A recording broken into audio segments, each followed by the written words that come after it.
Hello beautiful peoples of the internet. In this video we will build a super efficient production pipeline for my new YouTube channel. Yep, that's right, my new YouTube channel. But let's first quickly talk about this one. On this YouTube channel I plan on posting one video a month. In the past I set the bar way higher. I tried to upload like once a week. But the thing is I can't keep that up, it's just too much with school, work and this. The more important thing for now though is that I'm starting another YouTube channel. Oh, and a important detail, I plan on posting every week on that channel. Weird, but I'll explain. On this YouTube channel, I try a lot of shit and I learn a lot of things. And when people start asking me where they could learn the same stuff, I would like to be teaching them. There are several reasons why I would like to do that and why I just would like to teach overall. But that's something we'll leave for another video. As I'm already having a pretty hard time keeping up with one channel, we will need to do something different here. In videos like these, I put quite a bit of effort in making a bit of a story out of it, picking some good camera angles, doing some fancy editing, and it takes quite a bit of time. Too much time. For that second channel to be possible, it will need to be as efficient as it can possibly be.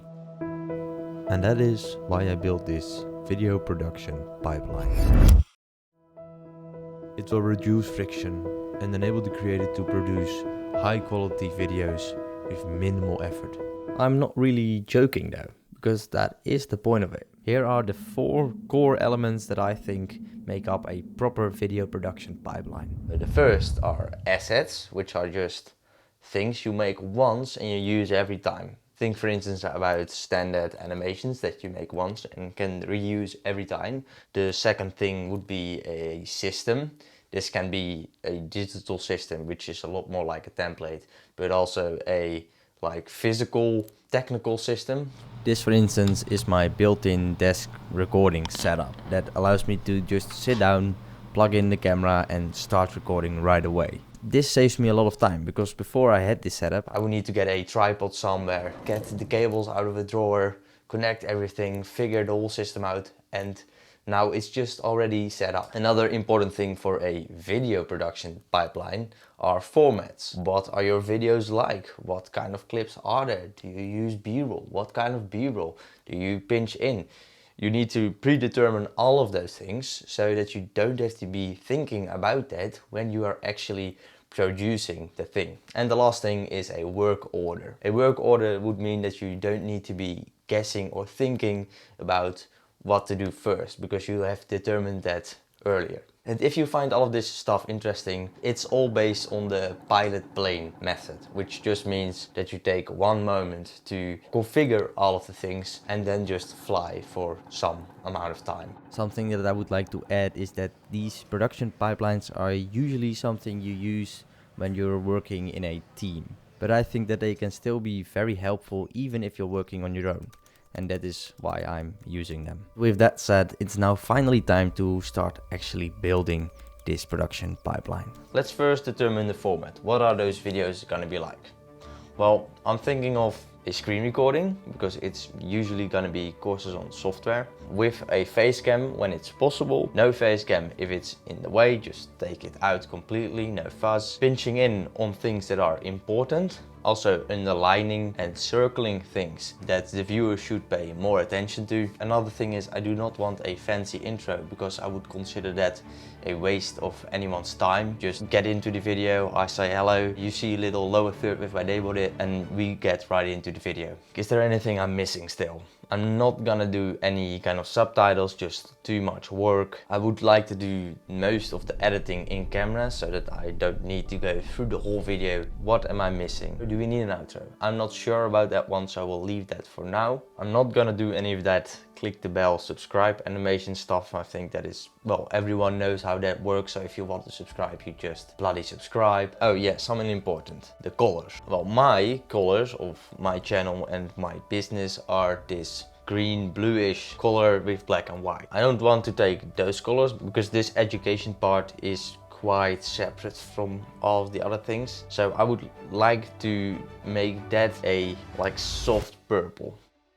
Next on our list is the work order. The way I like to work is from a very basic script. I don't write full scripts, I like to improvise, and more importantly than that, I would like to practice that improvisation skill. So I'm just gonna make a rough script.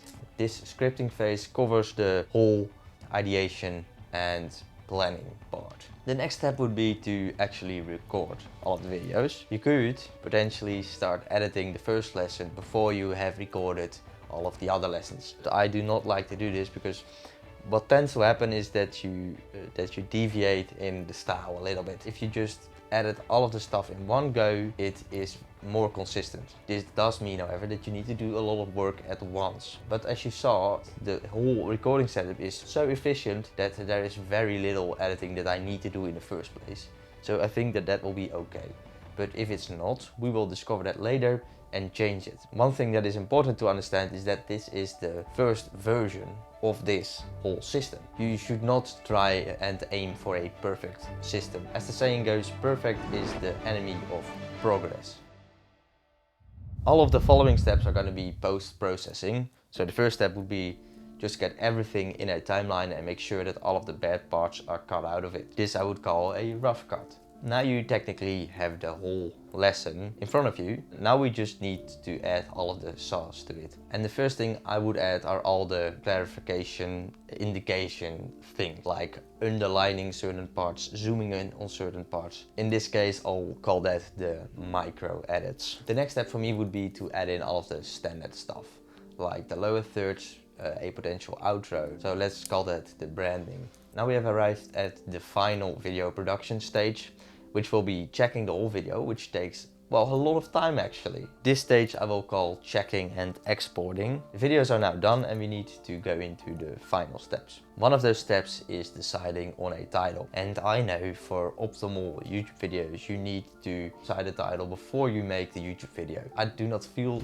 like doing that in this case. And the next step after that would be creating the thumbnail. Last but not least, we need to add in all the materials the viewers might need. For instance, when I make a course on something that has to do with code, I'll provide a link that enables the viewers to download the code if they want to. You might have noticed that I'm not doing any color grading or any sound editing, and that is because I think that it is not really necessary, because the output from my recording setup is plenty good for what I'm doing here. We have now determined the format and the work order. It's now time to start working on the assets. What assets do we need to create? We have like one-time use assets and we have the assets that return in every video. Let's first go over the one-time use assets, which are the profile picture of the YouTube channel and the banner. And another thing that you could consider a asset would be the channel description. So we'll put that in as well. Let's now move into the assets that we will be using in every video. First and obvious thing would be a lower thirds bar, which is one of those bars with your name on it. Another thing that I think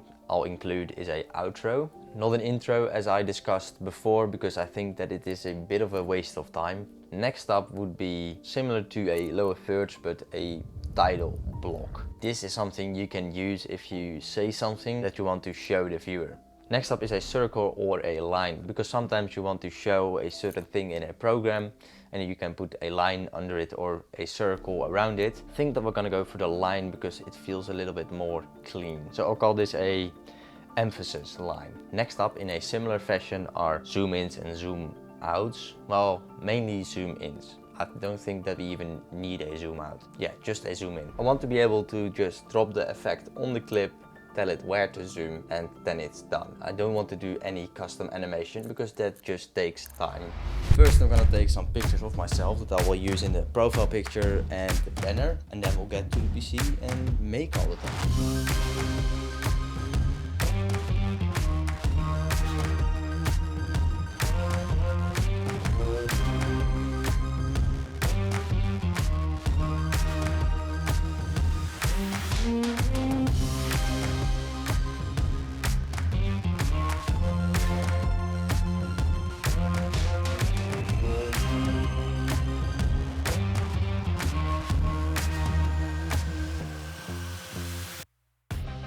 Would you like to be able to make videos like these, or edit in Photoshop like I'm doing right now, or even make your own website? Well, that is all the kind of stuff that I'm planning on teaching on my new channel. So if you're interested in learning from me, I would love to see you over there. It is the first link in the description.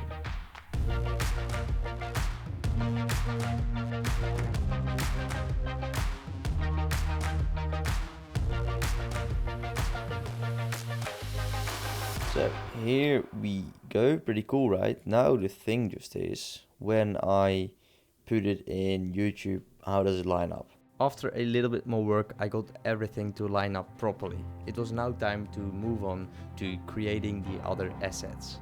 But we're not gonna do that today.